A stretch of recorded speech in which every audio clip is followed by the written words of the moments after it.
Hello and welcome to EMS Graphics. Have you think of how your kid's drawing would look like, or have you ever imagined them in real life? This could be possible if you can send me that drawing to my email address at emsgraphicssubmissions@gmail.com. I found this drawing on the internet, and I thought if it was possible to see how it will look if it were real. Everything can be real when it comes to Photoshop. So I took to see how interesting it gets. But before we get to the video, why not take a second to hit that subscribe button and always smash the tiny little bell to always stay notified. Okay, let's get creepy.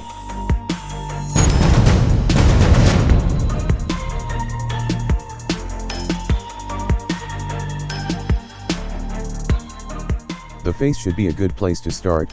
I dropped a skin texture over it. And then use a little bit of wrap to get it just around the face. Then I moved over to the eyes, of which I dropped this big scary eyes on one. Then I made a duplicate of it and dragged it to the other eye. But that didn't work well, so I began the blending process, of which I used a soft brush to clean it out a little. But I still was not satisfied yet, so I added a color balance adjustment layer to the skin, to balance the colors, and I also painted some pinkish color around the eyes.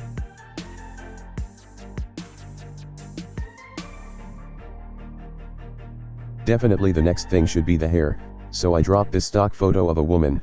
I figure out the hair looks a little similar to that of the drawing, so I moved to taking out the background, and I also removed the body cause I don't need that now.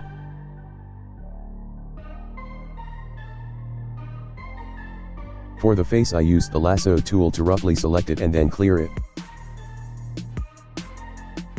Wow! Now this looks creepy. I have to change the color of the hair to like a milky one. Now that's better. Since the edges of the hair looks flat and sharp, I refined the edges to bring out the furs. Then I added shadows between the hair and the face. That would give it a 3D look, rather than being flat like a piece of paper.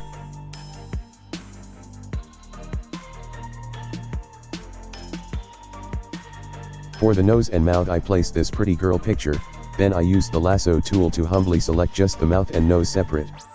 Funny. Then I began the blending process, first with the hue and saturation, and then use a soft brush to finish it.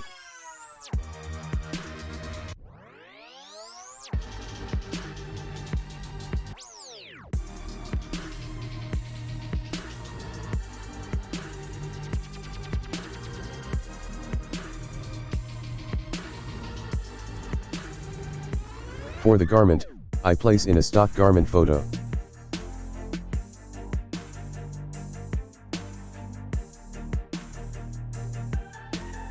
I use a little bit of wrap to get it in place.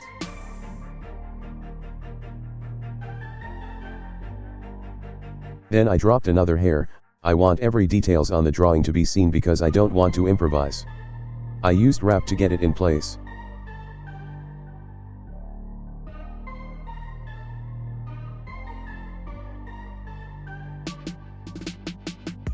Then I tried to see if I can make it better by trying to balance the color and blending it to the rest.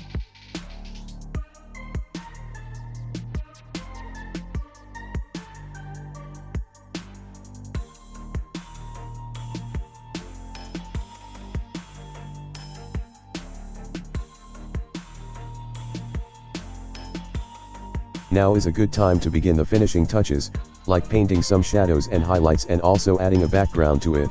Let's watch how interesting it gets.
And here is the final edited drawing.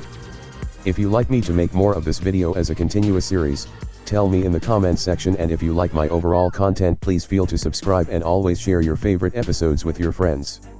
Thank you and see you in my next video.